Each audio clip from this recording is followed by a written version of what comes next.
Assalamualaikum warahmatullahi wabarakatuh. Di video kali ini saya akan menjelaskan tentang menjinakkan burung perkutut atau membuat jinak burung perkutut dan membuat burung perkutut itu manggung, membuat burung perkutut itu gayer, membuat burung perkutut itu gacor dan lain sebagainya. Nah, begini untuk menggunakan burung perkutut itu yang rajin manggung, rajin gayer, rajin bunyi dan jinak itu ada beberapa cara atau beberapa tahap yang harus kita ketahui. Nah, seperti ini. Jadi salah satu perawatan rutin ya, perawatan rutin perkutut maupun perawatan rutin burung perkutut adalah pertama adalah dengan memandikan burung perkutut. Untuk burung perkutut yang giras, untuk burung perkutut yang tidak jinak, membandingkan burung perkutut merupakan salah satu perawatan rutin agar cepat jinak, agar cepat mendoro dan rajin manggung. Orang sering menyebutnya juga dengan rajin gacor, manggung, gayer dan lain sebagainya seperti itu. Dan memiliki burung perkutut yang jinak dan rajin manggung pasti menjadi kebanggaan pemilik atau perawatnya atau sang majikannya seperti itu.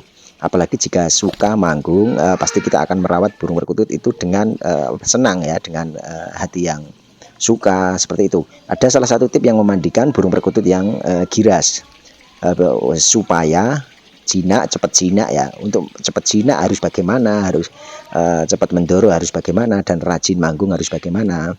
Simak video saya ini dan jangan lupa di subscribe dan aktifkan lonceng notifikasinya dan di like. Cukup menggunakan air, saya mengungkapkannya itu air ajaib ya. Karena apa? Air ajaib ini, burung perkutut yang dimandikan dengan air ajaib ini atau air istilahnya, bisa membuat burung perkutut cepat jinak jika memandikannya secara konsisten dan teratur ya.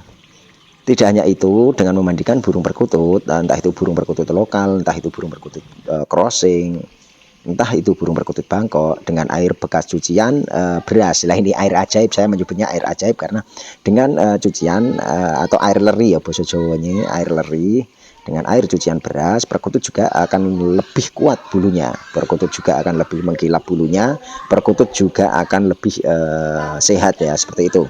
Ketika burung kamu sehat, tentunya ataupun burung kita sehat, tentunya akan membuat burung perkutut itu rajin manggung dan rajin gayer ataupun rajin mengeluarkan suara-suara anggungan, entah itu kerentengi, entah itu didui maupun manggung di setiap harinya seperti itu. Selain itu, kita bisa menggunakan air leri itu sebagai anti kutu maupun anti bakteri di kulit maupun burung perkutut tersebut. Nah, seperti itu. Jadi bisa dicampurkan dengan daun sirih. Daun sirih ketika burung kita sehat, tentunya ini akan membuat kita senang seperti itu ya. Dan yang juga diperhatikan adalah bagaimana cara memandikan agar burung perkutut itu cepat jinak. Simak video saya ini ya dari awal sampai akhir ya. Dan cara terbaik untuk memandikan burung perkutut adalah menggunakan tangan. Nah, ini resep yang perlu digarisbawahi, cara untuk menggunakan tangan. Itu pun tangan pemilik burung perkutut tersebut ataupun tangan milik pemiliknya burung perkutut tersebut. Karena apa? Memandikan burung perkutut dengan tangan sendiri ataupun tangan sang pemilik bisa membuat burung perkutut itu merasa nyaman dan burung perkutut itu merasa aman dan berasa nyaman seperti itu ya. Hal itu juga merupakan bentuk interaksi ya, ataupun komunikasi antara perkutut dengan sang pemiliknya seperti itu. Jadi interaksi pemilik sama perkututnya itu karena sering dipegang juga, karena sering dimandikan juga, otomatis dia bau keringat sang pemilik seperti itu. Dan ada lagi cara lain agar burung perkutut menjadi lebih jinak dan rajin manggung, seperti memilih makanan yang bergizi, yang proteinnya tinggi, karbohidratnya juga ada, vitaminnya juga ada, dan menjemur burung perkutut di saat yang tepat, di antara pukul 7 pagi sampai 9 siang, bahkan sampai 11 siang seperti itu.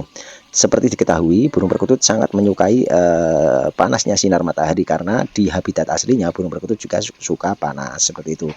Jadi di alam liarnya burung perkutut itu juga suka panas dan suka berjemur di matahari di pagi hari karena banyak mengandung vitamin D vitamin-vitamin yang diperlukan untuk tubuh burung perkutut, diperlukan untuk apa istilahnya bulu burung perkutut dan lain sebagainya. Itulah waktu yang tepat untuk penjemuran burung perkutut, entah itu perkutut lokal, perkutut crossing, perkutut Bangkok, perkutut warna dan lain sebagainya. Dan ada lagi apa ya istilahnya itu, apa penjinakan maupun membuat gacor burung perkutut tersebut supaya rajin, supaya kendel ya, supaya tidak takut kepada lalu lalang orang, tidak takut kepada kendaraan, tidak takut kepada keramaian dan lain sebagainya. Bagaimana cara melatihnya? Yang pertama, kita juga bisa burung perkutut biasanya membutuhkan ketenangan, membutuhkan tenang dan nyaman bila berada di dalam kandang seperti itu. Jadi faktor kandang, faktor kenyamanan lingkungan, faktor kandang yang berperan penting untuk burung perkutut itu nyaman dan membuat burung perkutut itu rajin manggung, rajin gayer, rajin berbunyi.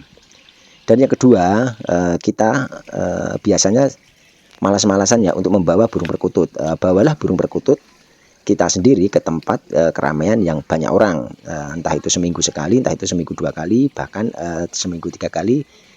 Semakin rutin dibawa di keramaian maupun di lalu lalang kendaraan maupun lalu lalang orang lewat, istilahnya digowo ning keramaian sing akeh wong-wong seliwar-seliwer, otomatis burung perkutut itu rajin manggung. Jika sudah rajin manggung, rajin gayer, rajin dudui, medoti, ngrentengi maupun layu-layu, lama kelamaan dia akan rutin manggung dengan durasi yang lama seperti itu. Yang ketiga, gantunglah atau gantungkan burung perkutut tersebut di tempat yang keramaian tadi, tetapi harus diawasi karena banyak sekarang itu saking boomingnya burung perkutut, banyak pencurian burung perkutut maupun bisa dimakan untuk binatang buas seperti ular dan lain sebagainya. Yang keempat adalah faktor kebiasaan. Nah, ini akan membutuhkan perkutut menjadi gacor walaupun di tempat ramai. Jadi kebiasaan kita membawa burung perkutut di tempat ramai itu menjadikan burung perkutut itu mentalnya itu bandel, mentalnya kendel, dan mentalnya itu bermental baja maupun istilahnya dia itu ndablek seperti itu. Dan ada lagi yang kelima, intinya biasanya perkutut berada di tempat yang ramai dan dilatih secara terus-menerus, secara konsisten, entah itu pelatihan di pagi hari, entah itu pelatihan di siang hari maupun di sore hari, walaupun cuma sebentar ataupun lama, itu perlu sekali karena untuk menjadikan mental burung perkutut bandel ya, istilahnya digojlok dengan teratur lah istilahnya seperti itu, tapi digojloknya itu dengan baik ya, tidak menyiksa burung perkutut tersebut seperti itu. Yang keenam, lalu setelah itu langkah selanjutnya bawalah burung perkutut ke tempat gantangan, digantung di tempat yang tinggi, memakai kayu ukuran entah itu 4 meter maupun 5 meter maupun 6 meter, bisa dikerek maupun bisa digantung seperti biasanya. Dan sudah manggung, sudah gayer, sudah medoti, bisa didaftarkan di beberapa lomba maupun berlatpres di skala regional maupun nasional. Yang ketujuh, ini fungsinya agar perkutut tersebut terbiasa tubuhnya terkena hembusan angin seperti itu ya. Jadi biar beradaptasi dengan lingkungan di sekitar seperti itu. Yang ke-8, jadi pada intinya faktor kebiasaan itulah yang akan membuat burung perkutut menjadi lebih terbiasa, menjadi lebih tenang, menjadi lebih sigap, lebih menjadi burung perkutut itu menjadi kendel dan lain sebagainya.